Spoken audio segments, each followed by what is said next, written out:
Bloomberg Audio Studios.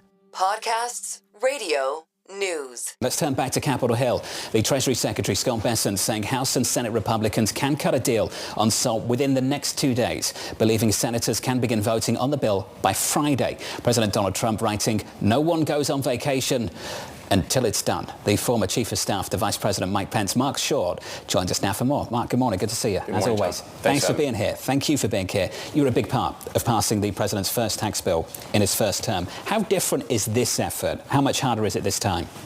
I actually don't think it's harder, because I think the prospect of having a $2.5 trillion tax increase for a lot of Americans, or $2,100 per family, is a big enough threat that it keeps Republicans united. So there's going to be a lot of noise over the next several days. There'll be a lot of noise on the Medicaid provisions. There'll be noise on SALT. But I think ultimately there'll be sufficient votes in the House and the Senate to get it done. Can we get to the noise on SALT? And I'd love your personal opinion on this. What you think they should do that they aren't doing right now? Well, I think from a policy perspective, the SALT provisions are terrible. I think the reality is that you have middle America subsidizing blue states that are poorly run. And they have enormous deficits, and so they provide enormous deductions because their taxes are so high. It provides no incentive for them to actually fix their own problems if their wealthiest taxpayers are able to have enormous deductions. Having said that, what I think is actually going to happen is I think that with the standard deduction now at $30,000, the priority for those who want the SALT deduction is to get it to $40,000, but they'll lower the income threshold. Now, how many people have income under $400,000 that are taking deductions of over $40,000? I think is probably a pretty small number, but the realtor base, actually the lobby base, is more concerned about getting the deduction back, because one of the provisions that we passed in 2017, prior to that, there were 31% of taxpayers itemized. Today, it's down to 9 or 10%. And the real estate industry wants that back. And so I think you're going to see them fight for the $40,000, but lower the income threshold. I will just say New York does contribute about 8% of the GDP to the overall United States of America, and it doesn't get the same amount back. So there is this argument being made by a lot of representatives in New York that actually the U.S. is, that a number of blue states have been cheated by U.S. spending. Sure. So, I mean, that is sort of a backdrop here, just to recognize that. I think, Lisa, there's this argument you go on a per capita basis, sure, but I think it's hard to argue that New York and federal cities aren't getting their fair share of federal dollars.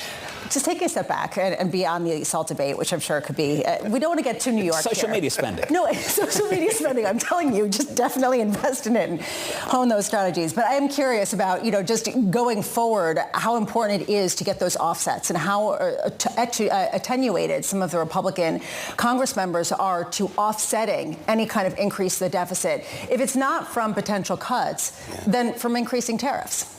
Well, okay, so those are two big different questions. I'm a little bit cynical on this, I confess to you.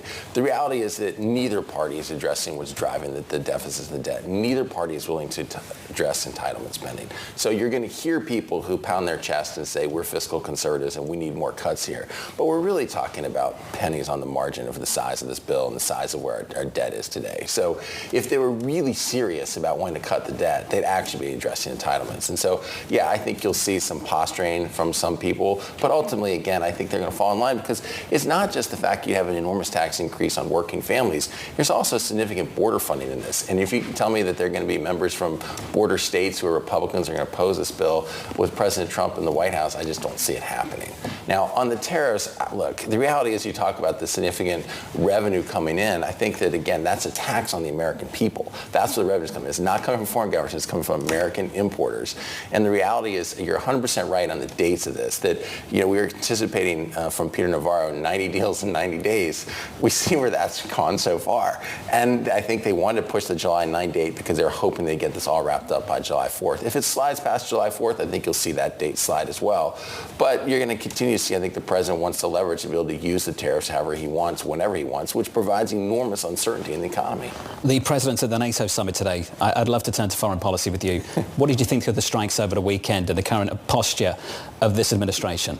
I think it was exactly the right call, and I think that it's actually pretty consistent with where he was in the first administration. If you recall the maximum pressure campaign and the strike on Soleimani, I think what is different is that I think the first administration had a pretty united foreign policy.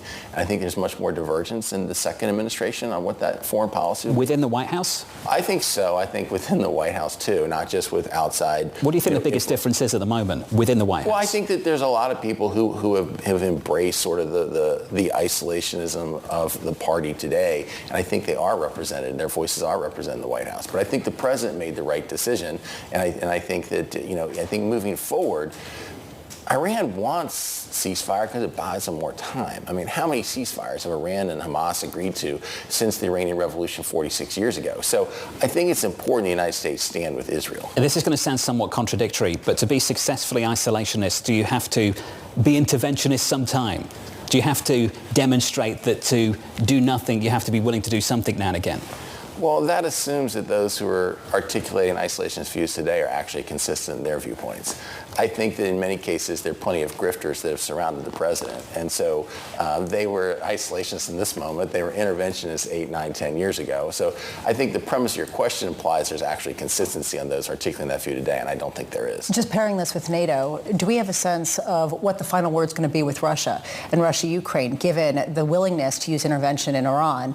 Is there a discussion around that and support for that in the case of Russia? I think that's one of the biggest, starkest differences between the first administration and the second administration. In the first administration, President Trump, would be very proud about having sent Javelin missiles and talked and ridiculed that Obama only sent blankets to Ukraine. There was plenty of, I think, deterrence against Russia that it seems this time around that is not that same position. And so I'm not sure that what happened in the Middle East and Iran actually applies to what's going to happen in Ukraine and Russia. It seems that this administration is not as supportive of Ukraine as the first Trump administration. Mark, what do you think changed? I think that there's several things that changed. I do think that there's a different personnel in the White House. I think that from where it was as far as the State Department, the National Security staff, and frankly, the Vice President. I think those are big personnel changes that differ in those foreign policy views. Mark Short, appreciate your time. As always, good to see you. Thanks for being here. Really good to see you.